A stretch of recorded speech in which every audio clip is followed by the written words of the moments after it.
Cool. So here we are with the man himself, Paddy the Baddy Pimblett. How we doing, my friend? Look at that in sunny Liverpool. What's going on? Nice in the garden here, like, not gonna lie, sun is shining. Living your best life. Now, the funny thing is, we're saying calling you the baddie, but you've been quite a man of the people. The Rona run, talk to me. What's been going on with that? I'll meet your friend Callum Smith telling me all about it. Oh, lad, to be honest, lad, it was mad, you know. I said to him when like lockdown first come in and stuff like that, he said about doing it, and I just said yeah. And like because I was running every day, or well, every other day during lockdown, and then I was back in the gym training, so I never trained to do it. And then he got on me the week before, like, "You still doing it?" I was like, "Yeah, I'm gonna have to, don't I?" This is it as well. I mean, how far was in there? Was it marathon? Was it around about that? Yeah, full 26, lad. It was rough. Oof. Fair play to you, boys. Fair play to you. Smashed the first half out in like 1 hour 57. Was like, yeah, I'll get this done in under 4. All right, Mo Farah, have a day off. Look at that. He's fucking basing it. He loves it. Yeah, little bit later, lad. Needed a drink. Was made up when we bumped into one of the lads' dads who was there with a few drinks for us. But then it ended up taking me like 4 hours 45 or something like that. I had to walk a little bit. My legs died. Still, 4 hours 45 for a marathon is not bad going in the slightest. Now, in your camps generally, do you do a lot of running anyway, or is this a bit of like a lockdown kind of mixing things up kind of thing? Lockdown played a big part in it, like, but I used to run, and then I stopped running, like, because I was doing that much of the training. But then I've realised now as I've got older that running helps a lot with your weight, to be fair. Like, if I don't run now 2 or 3 times a week, I go up to about 84, 85 kg when I'm eating shit. Now, there's loads of that I want to break down, but let's work backwards. So, eating shit. What is the junk food? What is the kryptonite of Paddy Pimblett? What's in the cupboards? Well, not in the cupboards anymore. What's going on? It doesn't take much to break me. Like, it's chocolate, usually some sort of chocolate. But then I'm just a ganny, to be fair. Like, if people have got food and they don't finish the tea, I'll have a go of it. Waste not, I want don't not. like That's what to we see want. food getting wasted. Exactly. Don't like it, know what I mean? There's kids starving out there, lad. You need to eat your dinner. This is it. Someone's going to finish it. If you don't finish it, Paddy, that's what we want.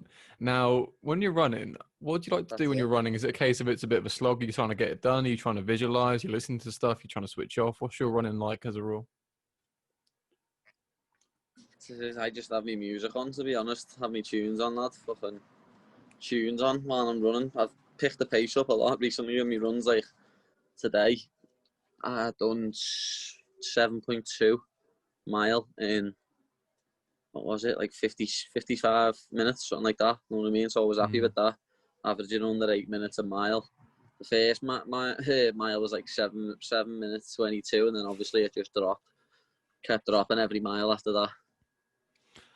So, regardless of like the whole lockdown transition for everything else, all this extra training. I mean, you had the fight with Eckdale on like on the cusp of lockdown, like as soon as it sort of happened. So, what was your training like from there onwards? Because again, you got your finish, and then what? Were you back in the gym pretty sharpish? Or was it a case of trying to switch off? What was that transition like? Nah, the gym was shut, lad. Gym was shut. It was a case of doing shit in your own house, lad. So I had to go and lend the rowing machine off someone.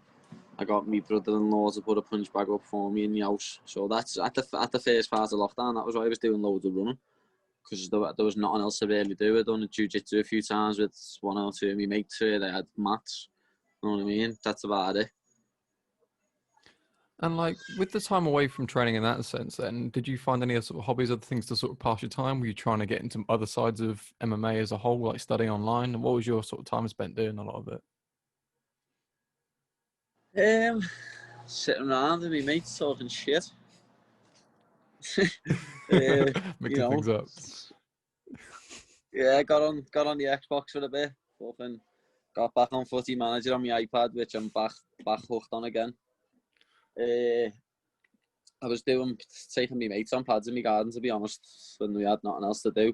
One of my mates, Matty, was getting out on runs with me, getting on road, so it was was enjoyable at first, and then just got a bit boring, didn't it? Everyone got sick of it. The worst thing for me was, as you say, I fought as the night I fought was the night lockdown come into to play. That night the booze is shut from that night. I can remember going to the pub and it's shutting. Going to the pub to see your mates and it's shutting after it, and never opened again.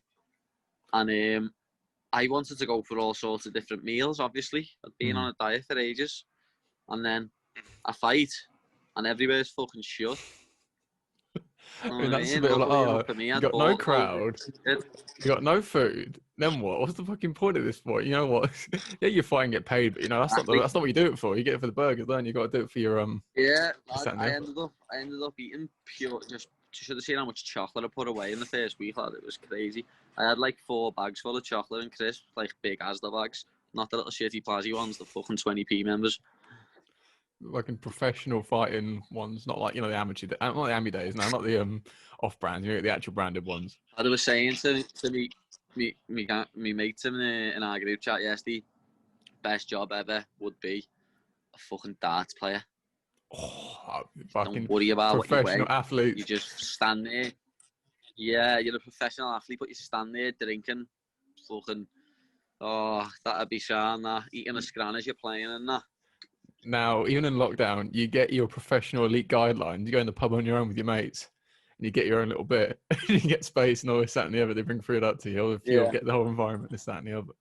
Now, for fuck's sake, there's so much in that. So, with that being said, anyway, so one thing I've always noticed from your fights, I've been following you since like Ash Grimshaw fighting before that. Like, it's the same kind of sort of thing. So you have your massive build at the huge walkout, the absolute banger I can't find anywhere on any sort of music thing. And then your face just sort of goes. You sort of just switch. How did you find that in lockdown then, in the sort of a decky fight? Because again, you didn't have the crowd to really sort of, you know, jump around, dance around with, and it's sort of that switch. How did you find that? It's a bit weird.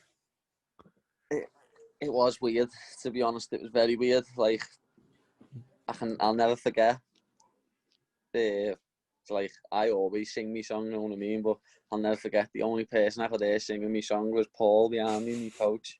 Proper belting, heads will roll out, singing it, every word. And that got me going, to be honest. Paul, I just heard Paul singing it, and like, I've never heard him sing it before, and it just was like, yeah.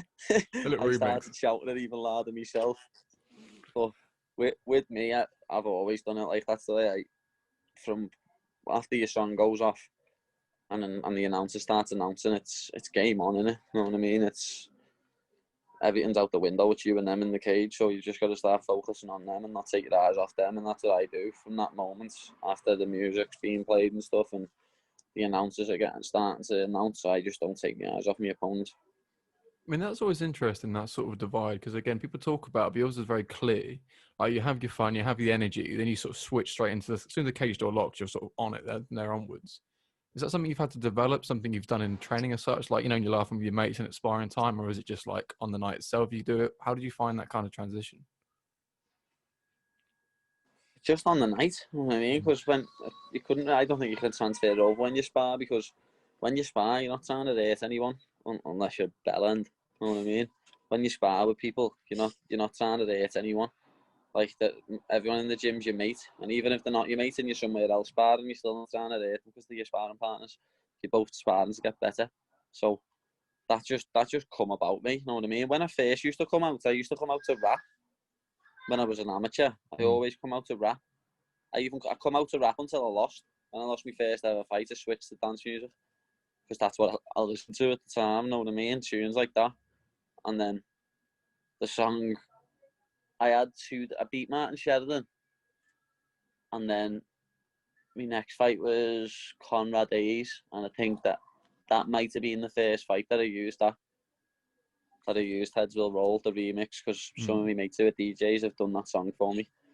It's Lethal Industry by Sonny James and I Marciano, and Heads Will Roll 8-track remix mixed together. With them, where's your head at as well? So when I used to come out, when I used to come out as an amateur, I'd just be like that anyway, because I'd come out to rap, and it was like, I'll fucking stab your man and kill your nan. You know what I mean? Like them proper heavy rap lyrics. So like, I'm just bouncing like, got yourself a gun and fucking I come out to an Uncle Murder and Rah Diggs tune, lad. Can't remember what it's called, but it's a heavy tune, lad. Talking about ending people and that. It's like, so I come out to me amateur debut and my pro debut to the same song by Uncle Murder and how was it, Uncle Murder? Rah Diggs, lad. Heavy tune. You need to get slow down remix. Get it up, lad. Some heavy lyrics and that, you know. Fucking hell. Serial killer fucking Paddy Pimblett. He's just not killing people's like family. This and no, it's just it's a 3x3 minute fight, you know, a cage and then sports all in the middle of fucking nowhere. Don't kill my nan. Leave her alone. I just want to fight you for now. It's a bit of a mad one. What have I signed up for? It's just one of those ones. And What shit. That's so funny. I'll tell you what, something you said there about Paul as well, that kind of personality thing. Something I've noticed from all the next gen guys, they've all built a certain rapport with Paul, but it's been very different. It's not the same. Like Adam Wilson, Ben Hills, all these people, but very different relationship, all very significant as well. Like your relationship with Paul, how's that been through training in general? Has it always been like really heavily involved? Has it been something you've had to, I don't know, how have you guys always got on? Paul is my head coach, you know what I mean? He always has been.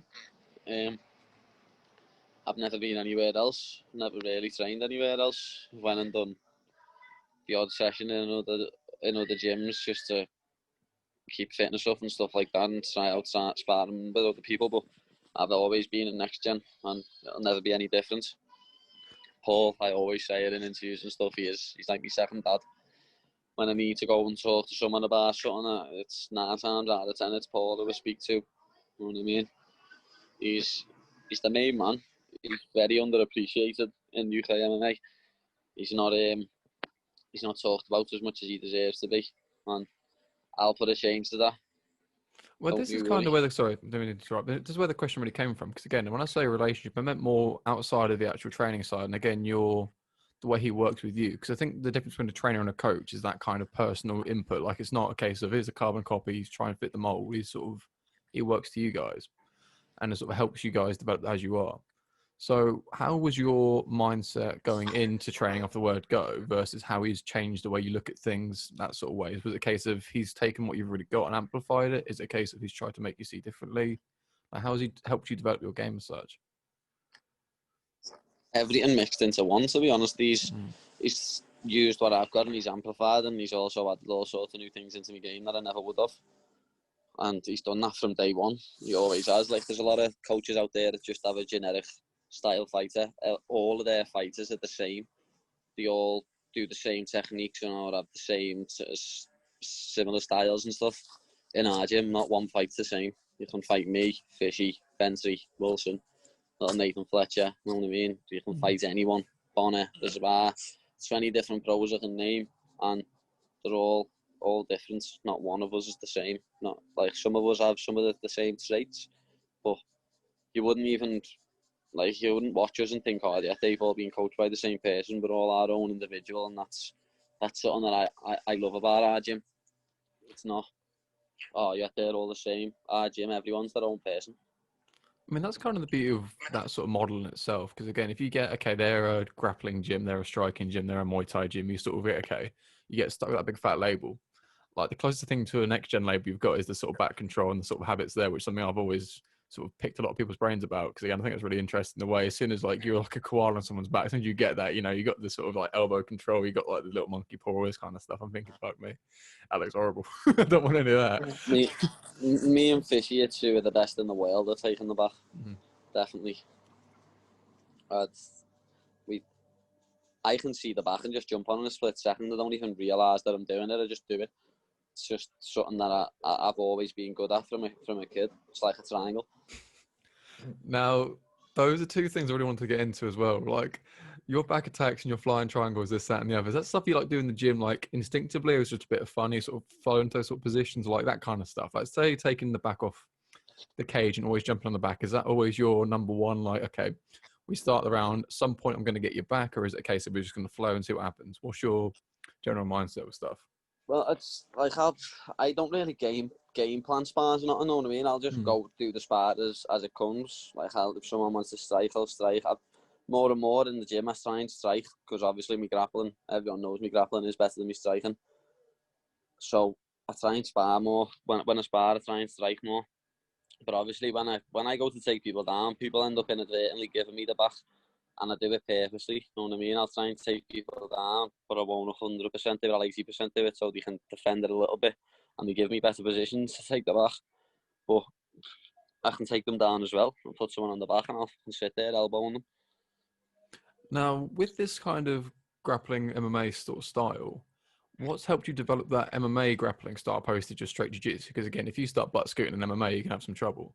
Whereas you're getting triangles, you've got a solid guard, this, that, and the other. But how have you developed that MMA specific thing? Has that been just instinctively putting together?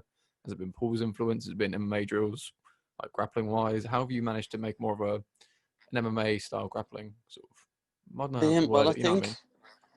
Yeah, I think my grappling, well, not even just mine, all of ours in the gym mainly is, if you do MMA, most of the jiu-jitsu we do is MMA based, you know what I mean? Like, we train this morning, and we train with the 4-ounce gloves on, and we do MMA wrestling and jits, you know what I mean? Like, when we're on the floor with each other, when we're rolling at the end, we can punch and stuff. It's not like, if you go for loads of subs on the bottom, you'll win the round. It's not, that the person on top is winning. That's the way it is in MMA, so that's the way we do it when we're doing them rounds.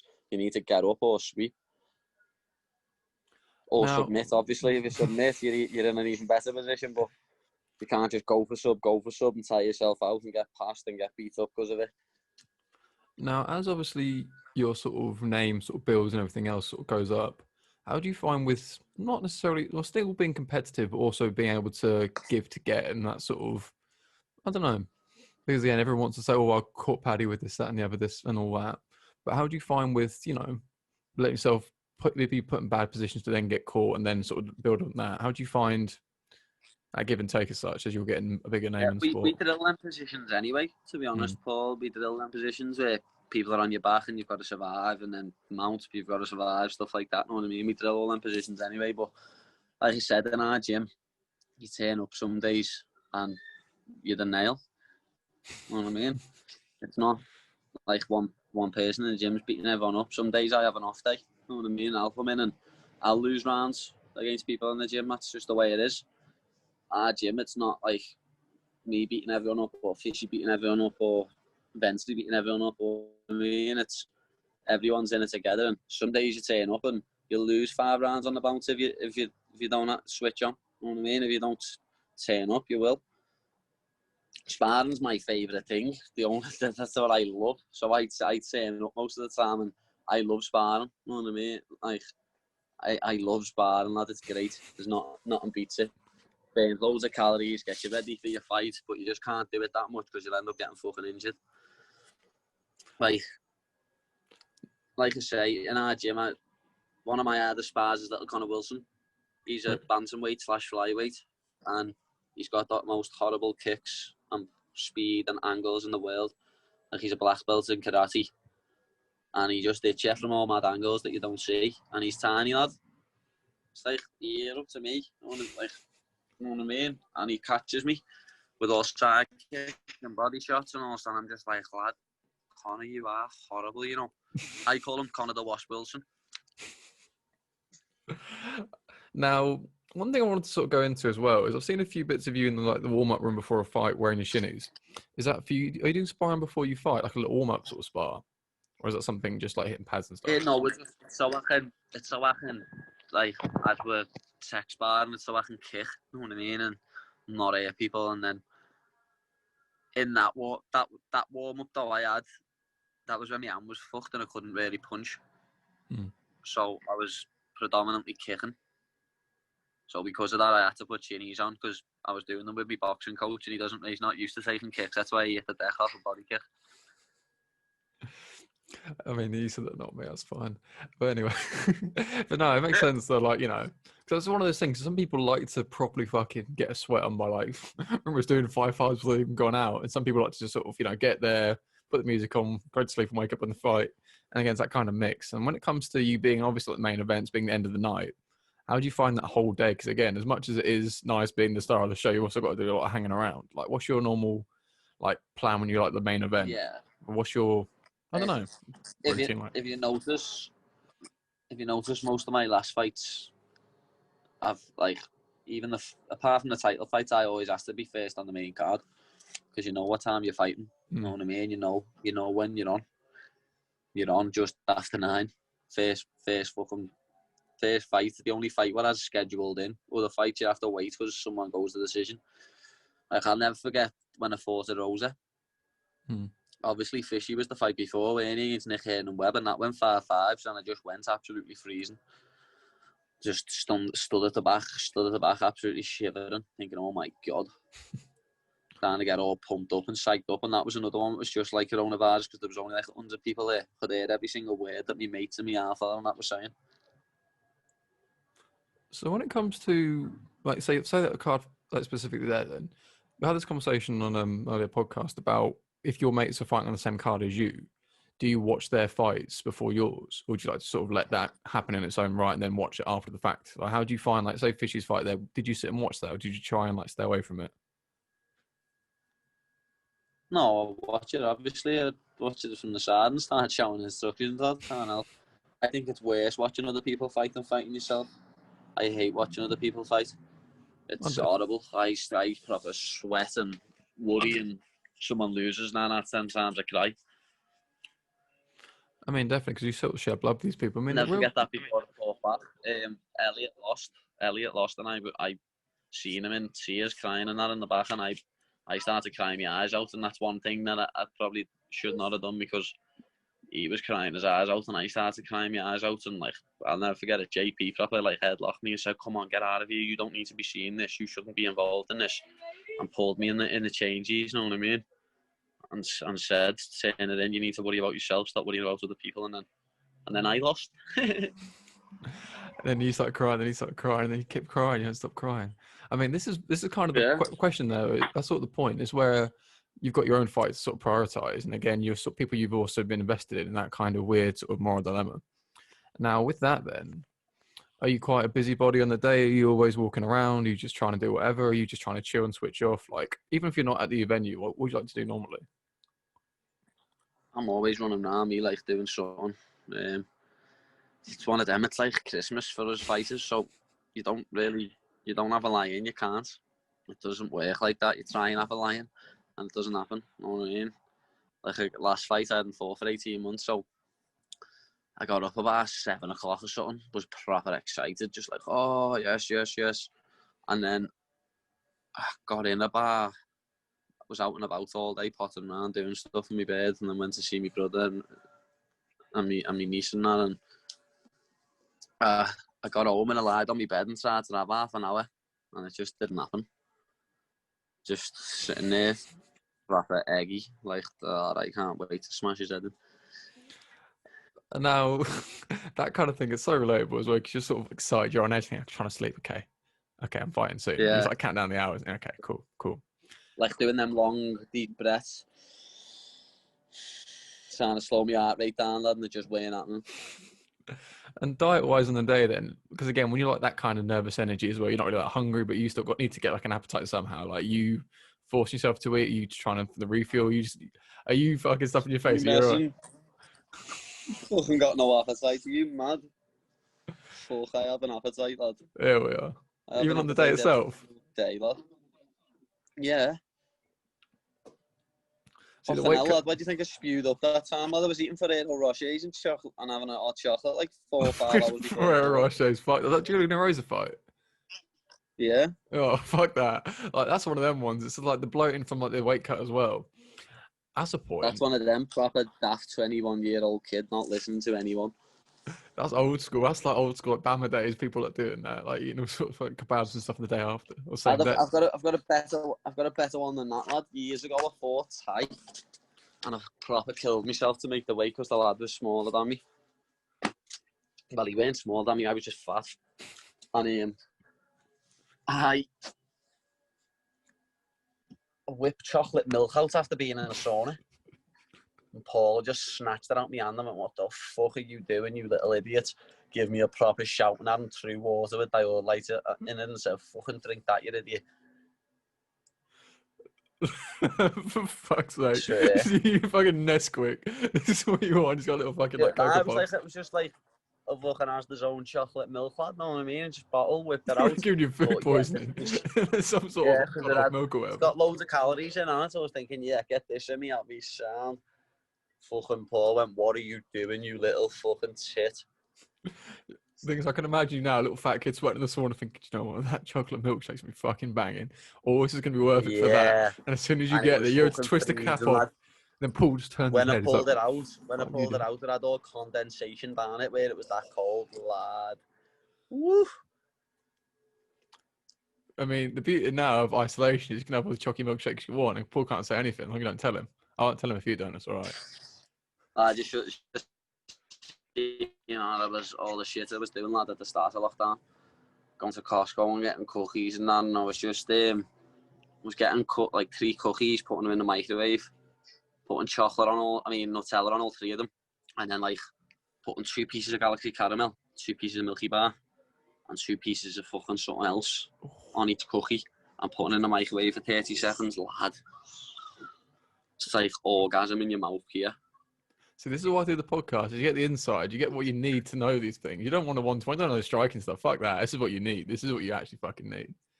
Yeah, now, lad, I go in, lad. This is what we want. Now, this sort of takes me on to another sort of subject. So when you and Fishy sort of switch weights, so I think this is when you had the lightweight, Fishy had the light, and you had the feather. And I think you went up to light, and then Fishy went to UFC at feather. Like, I thought you guys just switched so you can have each other's belts pretty much, so having to fight each other. But I didn't realise it was such a general sort of cut anyway. He went to UFC, didn't? Well, I lost the belt first originally. Nad beat me for the belt, and then I had a few, like, in going into that fight, I went and got a DEXA scan before I fought, and they said to me if I would have cut another 0.2 kilo, I would have had kidney failure. Oh, God. So, like, and my weight cut a few months before against Julian Rosa was even worse. So, like, they said to me, you really need to think about what you're doing and that to your body. So, it was a health issue. So, Paul said, let's go up. You're not that small for lightweight. And I'm not, know what I mean? I mean, this is kind of it. Sorry, I didn't mean to interrupt. Keep going. No, that's all right. People think I'm at, like, an average lightweight. And I probably am on the UK MMA scene, know what I mean? But when you get to the UFC, you know what I mean? I'm going to be going down to feather in the UFC, and I'll be a big featherweight, and I'll be able to do it professionally then, and not like a tip when I was 20, 21. No more milkshakes. And again, this is kind of that weird sort of grey area. But again, you look healthy at 70. This is kind of it. Because at 66, must have been the way you were doing it, looking a bit sort of like, ill, like you're about to throw up. I mean, that's just probably the Junior Rosa fight. But on this topic of controversial weight cuts here in the when I fought back, I never cut anything. I think I got in the one bat and lost like 0.4 of a key. That's what I mean, lads. So it hindered me in that fight. I didn't have no like weight on me, you know what I mean? And in the later rounds, and I had no arms and I was tired. The man handled me because of it. Now, with that fight in itself, then, how much, I don't know. Because when you have the camp being as well as it is, and then the weight cut's a thing that sort of takes a sort of wind out your sails with it, how do you then feel about your performance? Is it all just caveated with the weight cut itself, or do you still be able to take stuff from that? Well, I'll be honest, when I fought a featherweight, didn't I? I fought Grim Shaw, made weight easy, then I fought Teddy Varlin and missed weight. I had to give him like 40% of my purse or something. And then the Echo got announced a few months later, but Alex Enland was still the featherweight champion at the time. And so I was asking if I could get a 150 catchweight fight. I even tried to get the fight moved to lightweight. Me and Paul had an argument over it. And then 2 days later, Enland got signed and Graham said, do you want to fight for the belt? So I said, yeah, I will. I'll do it. And Paul said to me at first, you best fucking make this weight. Paul was on my case about it. And that was one of the hardest weight cuts I had. So I think in that fight, if I would have went past the first or the second, then I probably would have gassed. And I might have even won that fight because I had a terrible weight cut for that fight. I had to lose about fucking 15 kilo or something in 2 weeks. I mean, in 4 weeks. Something like that. 15, 16 kilo in like 4 weeks. I mean... I had to move into JP's in the gym, lad. I had to move into JP's round the corner from the gym. He was waking me up every morning. See, that's a fight where I ran for. He was waking me up every morning. We were going and doing 5 miles. God's like Rocky. It's horrible. Cracking raw eggs and just Rough. sort of sulking in your fucking sweatsuits. Fuck that. So, like, talk me through that mentality at that point then. How much is it about the fight than just looking at the numbers on the scale? Because, again, I know the priority is getting the weight down, but, like, how are you... I don't know, do you prefer just being busy thinking about the weight then? Because, again, I can't help but feel not thinking about the fight is almost detrimental to the performance. Like, what's your sort of views on that? Do you like having that focus of the weight cut, or do you feel like not having that would Well, lad, lead to distractions? with all my featherweight fights, like I said, them last 4 fights, and I fought a feather, or 5 fights even, when I fought Grimshaw, saying that, no, not Grimshaw, because Grimshaw was alright, I hadn't fought in a while, so it was alright. What's his face? Teddy Varley, I proper struggled. Saying that, on FCC, my second FCC fight, I proper struggled badly. I looked terrible. That's a picture where I've put up before. And then, but the next few fights, Teddy Varley, the Callum Florian for the belt, Julian Rosa and Nad were just all about the weight cut. There wasn't really, it was more about losing weight than it was training for the person who was fighting. So what about the Soren fight then? Because again, that was like 5 rounds. You seem to have a bit of a gas tank for the whole 5 still. How was that cut? I did, but like with that fight, I just get called a bitch for saying stuff, but I didn't do any S&C leading up to it. You know what I mean? I couldn't because of my hand. My hand was absolutely fucked. It was all just cardio, so I was running and sprints and hill sprints and stuff like that. You know what I mean? I couldn't wrestle. I was doing jiu-jitsu, but having to watch my hand, and then I was just doing no punches at all with my right hand. So I was doing I was going southpaw a lot, and I was doing loads of kicks. You know what I mean? Like I thought I was going to finish him with a body kick. I was dropping people in the gym when we left body kicks from southpaw all the time. But it was one of them. And then obviously the biggest hindrance of all, when I was trying to choke him with my arm, just didn't have any squeeze in it because I had surgery like 8 weeks before. I mean, this is always an interesting part of that as well, because again, the way you were sort of saying that you know, the sort of, you didn't have SNC or the injury. I mean, if you got that submission in the first, because again, that choke was on so tight again, like none of that conversation would even happen. Oh my God, he got the finish with all this going on as well. So it's always a bit of, goes both ways. So it was interesting sort of seeing the performance because you were landing those fucking body kicks, well, those kicks. This thing is you were just firing them out left, right, and center. And it's an interesting one anyway. And I don't know, seeing it back would be interesting. But with the opportunity in itself, would you have, in hindsight, would you have turned that down because of the injury? Or what would you, sorry, you cut out there, is that right? Can you hear me still? In hindsight now, I probably would have pulled out leading up to it because I just had surgery and my hand was fucking cabbaged. My hand was bad, you know what I mean? And I got the surgery and then I didn't start punching with my hand until I got the wires took out of it, which was 8 weeks before. I hadn't punched for 3 months with my hand. And the second time I got the surgery after the fought him, I never punched for 4 months with my hand. You know what I mean? Because just to make sure it was sound. But I was only punching for 8 weeks on it and never had no strength. Nah, I was still sparring right until the week before with a splint underneath my wraps. You know what I mean? So I can remember Layla putting up, as anyone else still worried seeing Paddy wearing the splint all the time. And when I seen that, I should have thought, fucking hell, she's got a point. Should have pulled out, but it's one of them. It was for me City and for the world title in the Echo Arena. I couldn't pull out. People had bought tickets to come and see me. I mean, again, it's sort of, it depends on how it went. It could have been how this whole conversation would go down. Because again, if you got the win despite everything else going on, but through all this adversity, you've got this sort of glorious sort of, victory. And then, is what is, it happens. Now, regardless of what's next for you in the world of Cagewarriors, is there any names that sort of, I don't know, really do it for you as such? Because again, Soren's gone to Bellator now. Nad's in the UFC. Yeah, Who's your preference next? Who's in the current roster? Have you got anything you can announce, or was it anything to be? No, I don't know when I'm fighting. To be honest, I'm not fighting in September. I've got another injury now, but I think it'll be all right, and I'll be fighting in November or something like that when there's a crowd again. That's to say, because Mason Jones gone up to welter, Jai's gone to the UFC, so there's a nice little gap there. I say Joe McColgan, who lost to Mason, he's in the running still. Got who else? A few other 155s, be quite interesting to see you against. Got Out Jack of, Grant. yeah, I'll be a sick one. I'll put that on. I'll put that on so many things. I want to see that fight so bad. It'd be so sick. You've got what's his face, who Mason beat, who I think's absolutely shite. Or Donovan Desmond. Mantekivi. Oh, Oh, Mantekivi. I like Desmay. Desmay's good. I'd fight Desmay. You know what I mean? that'd be a good fight. I just think that fight's cursed.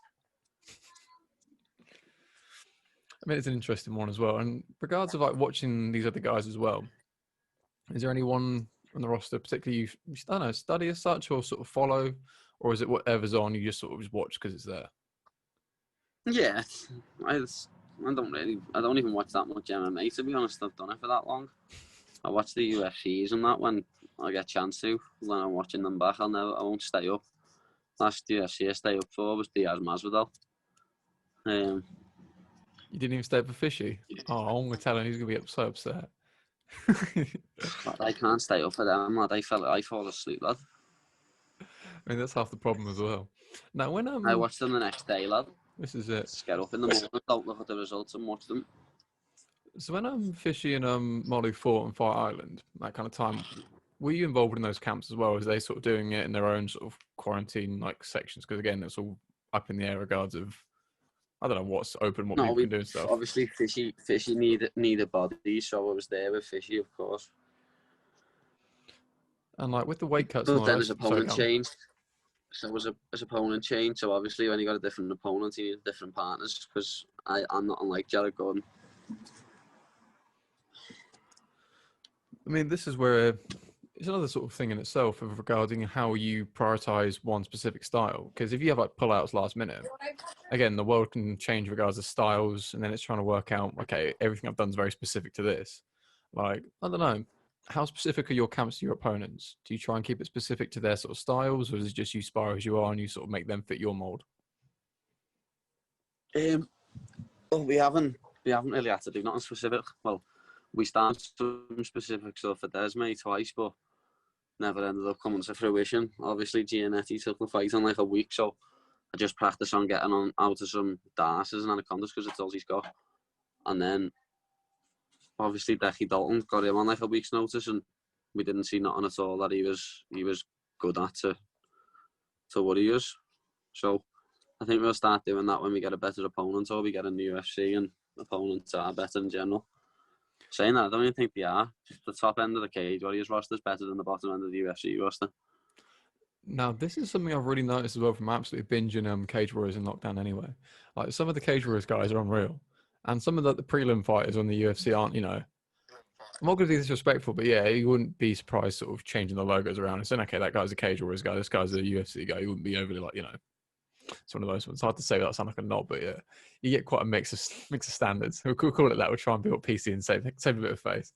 But yeah, there's certainly a high caliber of fighters. I know. I had a little back and forth with my mates in the group chat the other day. As I said, lad, the level in the UFC is not what it once was. The level about 5 or 10 years ago was much higher than it is now. We have to be better to get in the UFC because they didn't need as many fighters. And they're all starting, no, you're mad, aren't you? You're mad, aren't you? Fighters in UFC are well better than Cagewarriors. Like, yeah, sound, lad, sound. People like Jack Hermanson are just proving that. You know what I mean? Jack Hermanson's the top 5 in the world now and he's Cagewarriors champion. I mean, this is it as well. And you see the performances. Like, take Jack Shaw, for example. Like, in the UFC, absolutely dominating. And then you also get the odd sort of other, I don't know, questionable prelim fighters. And the Cagewarriors roster is definitely shining through, like Modestas Bukauskas and even Jai Herbert before he got caught. He looked absolutely phenomenal. So it'd be interesting to see regards of who else from Cagewarriors felt go bad through. for Jai there, you know. Jai, that was a hard debut and he was doing very well. That second round could have been at 10-8, you know what I mean? And then with like 2.5 minutes left to go, if Daddy gets caught with a horrible shot, sickening that, you know. It's heartbreaking, that is the game, though. Now, Mr. Pimblett, thank you very much for your time, my friend. Where can people find you on the old socials? Just you should all know anyway. Tell them. They already know. This is just be polite. It's just go through the motions. Don't worry. I've Paddy the Baddy on everything. Thank you very much, my friend.